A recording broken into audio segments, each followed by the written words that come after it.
So, man, Bike Life Bud, man, tell me what got you into it, man. Oh man, it started years ago, man. I think I got my first bike, my first dirt bike. I had a Yamaha, little Pee Wee. Um, I had to be like 6 or 7, bro.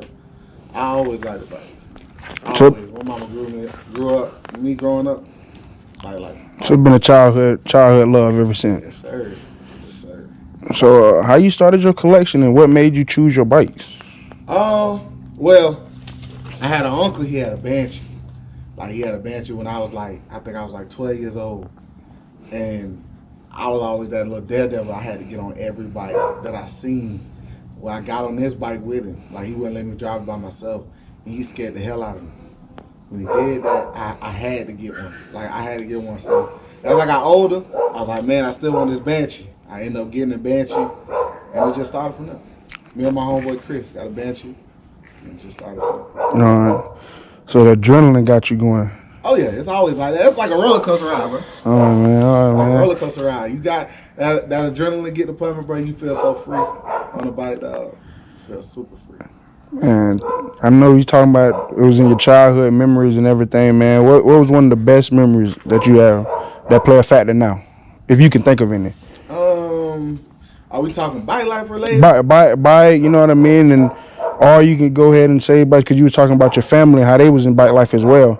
So Me personally, I think my best memories of being a jit and having bikes and stuff. Every day after school, like we'll do our homework and then we all arrive till it was dark. Like you couldn't even see your hand in front of your face. So like we'll all meet up at the park, whatever. They knew what time we'll meet like 4 or 5.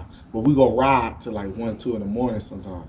So like it was one of the things like everybody, it always brought people together. It wasn't no BS, it wasn't no animosity. You can have niggas beefing. But when they showed up for bike life, it wasn't no problems. Everybody just rolled and had a good time. You settle your differences away from that. But when you on that bike and them bikes go to running, everybody cool.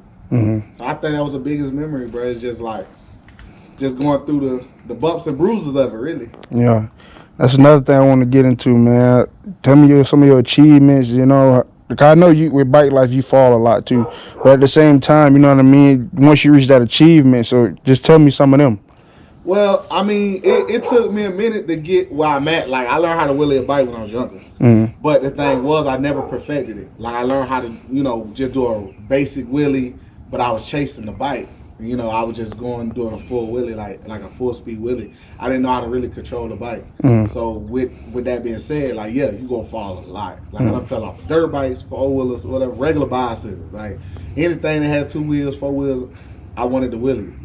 So what I did was when I got older, I learned how to wheelie on a TRX 250, a 2007 TRX 250.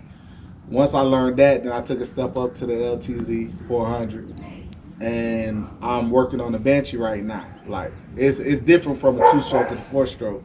So I'm still learning to this day, man. Like it's always a learning experience. I always learn something new. I get around a crowd of people that I know been riding for years, and they teach me something new every time I ride. So you learn something new every day, basically when you get on it. Oh yeah, it's a learning experience, man. Like nobody's perfect. Everybody had their own way of riding. So in other words, you gotta find yourself. You know what I'm saying? You gotta find out what's good for you, what bike good for you, what's comfortable for you. Everybody got their bike set up for them. So it's just different. Like you might get on my Banshee and love it. You might get on somebody else's Banshee and be like, I don't feel the same, just because I got my bike set up how I want to set up. You know what I'm saying? Like it ain't really no rush in what you get or what you do. It just you take them baby steps until you get to where you going. You know what I'm saying? Like I know I can ride bigger bikes, but I had to learn on the smaller. You know what I'm saying? You start at the bottom, work your way up. Yeah, exactly. You gotta work your way up. Okay. Now let me ask you. I see you got different kind of bike. What is your dream bike? Because everybody got dream cars. You know what I mean. So it's like if you have a bike that's yours that you've been wanting, what would it be? Ooh, I honestly I got my dream bike. Okay. My dream bike is my Banshee. It ain't this one. I mean, that's my homeboy. So, but I got a Banshee here, and that's my pride and joy. Okay. That's my dream bike. That's my go-to bike.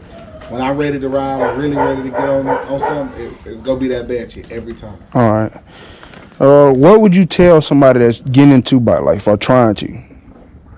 Start taking baby steps. It can be expensive, but once you get a bike, you put the work into it. Make sure your bike is top notch. It's critical that you have your bike top notch. And when I mean top notch, make sure it's tuned up. Make sure you got all the stuff that you need to be safe enough to ride these bikes. Because you don't want something that's gonna keep breaking down on you. You know what I'm saying? Because you're gonna end up spending more money into the bike than you need to. So get you a nice bike and start off with baby steps, man. If you trying to learn how to wheelie, go to a field. You know what I'm saying? Watch tutorials. Like, do your research. You know what I'm saying? Like, that's basically what it is. Now, is it best to do your own maintenance or take it to somebody? The reason why I ask is because you know more about your bike if you work or watch somebody work on it. You know what I mean? Not necessarily just have them work on it and you not there, but watching them because you know how your bike works and you know how it is when it's time to ride. Me personally, I guess that's more of a preference. Okay.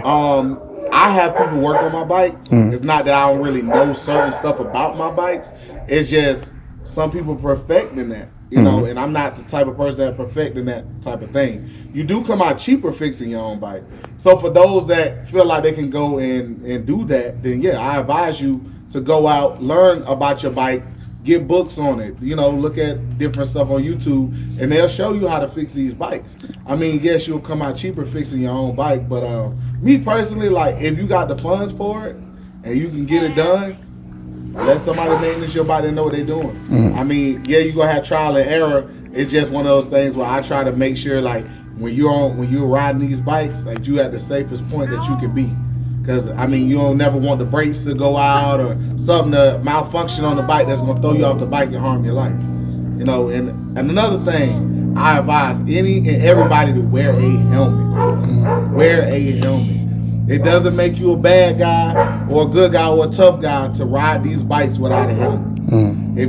Bro, it's critical. Like, it's so many people that get hurt on these bikes on a daily basis, bro. Like, it is critical, bro. Even if it's a half hat. Wear a helmet, bro. Like, it don't make you a punk. It don't make you any of that. Just wear a helmet. Okay, that makes sense. Now, let me ask you this, going off that. Because you hear some people like, okay, you a big guy as well as me. Some people be like, okay, you can't start off on the 250 because it's too small. You know what I mean? Or like, same with motorcycles. So what would you tell somebody about picking their first bike? Picking your first bike is obviously like picking your first gun. You got to go out, ride something, and see what you're comfortable with. Like, it's no such thing really that older, unless you getting like a kid bike. It's no such thing as telling you that you're too big for that bike at the moment. Learn the bike, learn how the bike function, and I'm pretty sure you can get a bigger CC of that bike. So that way, okay, so like I have a TRX 250. Those bikes go all the way up to a 450. But they all malfunction the same, like they all go and function the same way. So when you choose a bike, if you got a certain bike that you may like, go try to find one that you can test drive. Like, you know what I'm saying? Like, go to a store and find out like what's so good about this bike. You know what I'm saying? Like, you just gotta do your research. That's the biggest thing. Do your research. So what's next for you? Well, what's next for you in bike life or in life in general? You know well, right now, I mean, I'm just finishing up my master's degree in business. Once I do that, I'm planning on opening up another business other than my dog business. The bike life, man, is really a hobby. It's not something that I'm looking to make money off of. It's literally just a childhood dream. This is a way for me to go backwards in life. I know that sounds funny, but it's a way for me to be a kid again. You know what I'm saying? Like, the bike life stuff is more of fun and unity to me. It's nothing that I'm really trying to get paid off of, but I do have my own business outside of bike life, and I am looking to create another business outside of bike life. Bike life is going to always be there for me because I'm going to always like that thrill of what comes with it. But to me, bike life is more of that, my getaway. It's my way to clear my mind. It's my way to get rid of frustration or anger or, you know, dealing with things in the world. Like, instead of, you know, some people, they go by it different. Like, you know, they might do boxing or they might do football like I did at first. But now that football's over, it's like, okay, what's next? What is my outlet to get that frustration out, to get that anger out? and this is it. Yeah, you know what I'm saying? that makes sense because that's how I am with the gun range. You know what I mean? You get the one weekend, you get to go to yourself and just be in your own zone, nobody bothering you. You know what I mean? So I can see what you're saying with the bikes, man. But I'm happy you sat down and did this interview with me, man. I appreciate you for having me, man. You know what I mean? Appreciate it, bro.